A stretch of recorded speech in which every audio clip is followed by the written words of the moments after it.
Assalamualaikum warahmatullahi wabarakatuh.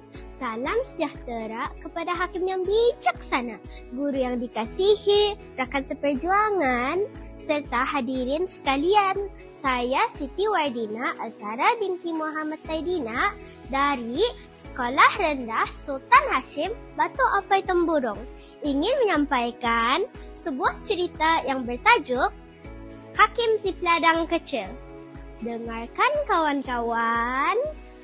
Pada suatu hari di sebuah kampung yang damai, tinggal seorang kanak-kanak bernama Hakim. Hakim sangat gemar membaca buku. Setiap kali mempunyai masa lapang, dia akan pergi ke perpustakaan sekolah atau membaca buku yang dipinjam daripada perpustakaan awam.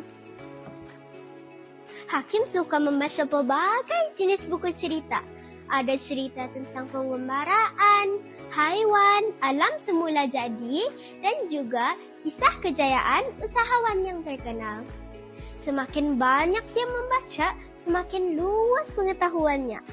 Cikgu-cikgunya sering memuji sikap rajin membaca yang diamalkannya. Suatu hari, Hakim terjumpa sebuah buku yang menceritakan tentang seorang petani yang berjaya mengusahakan ladang buah-buahan sehingga terkenal di seluruh negara. Hakim terbaca buku itu dengan penuh minat. Dia kagum melihat bagaimana petani tersebut bekerja keras menggunakan teknologi moden dan berjaya membantu ramai orang. Sejak hari itu, Hakim mula menyimpan satu impian besar dalam hatinya.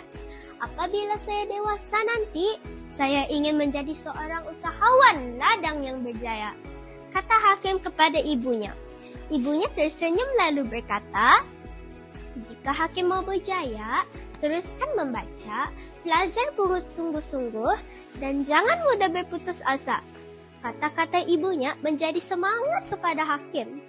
Setiap kali cuti sekolah, Hakim akan membantu datuknya di kebun kecil di belakang rumah.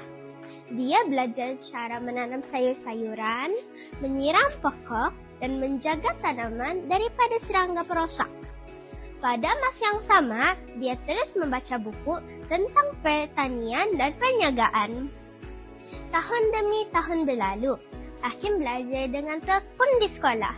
Dia sentiasa mencari ilmu melalui buku, internet, dan bertanya kepada orang yang lebih berpengalaman.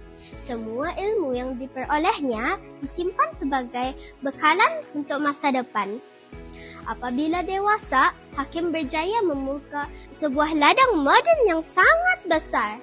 Di ladangnya terdapat pelbagai jenis buah-buahan dan sayur-sayur yang ditanam menggunakan teknologi canggih. Hasil ladangnya bukan sahaja dijual di dalam negara, malah diekspor ke luar negara. Ladang Hakim semakin terkenal. Ramai orang datang untuk belajar cara mengusahakan ladang yang berjaya.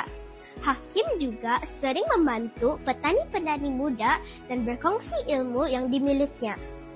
Pada suatu hari, ketika menerima anugerah usahawan ladang yang terbaik, Hakim teringat semula zaman kanak-kanaknya. Semua ini bermula daripada sebuah buku yang saya baca ketika kecil. Katanya dengan penuh syukur. Hakim sedar bahawa membaca telah membuka pintu ilmu dan membantunya mencapai cita-citanya. Sejak itu, Hakim sentiasa menggalakkan kanak-kanak lain supaya rajin membaca. Buku ialah jendela ilmu. Dengan membaca, kita boleh belajar banyak perkara dan mencapai impian kita, pesan Hakim. Begitulah kisah seorang kanak-kanak yang suka membaca buku sehingga berjaya menjadi seorang usahawan yang terkenal. Pengajaran dari cerita ini kawan-kawan. Ke-1, rajin membaca dapat menambah ilmu pengetahuan. Kedua, cita-cita boleh dicapai dengan usaha dan kesungguhan. Ketiga, dengan mudah berputus asa dalam mengejar impian.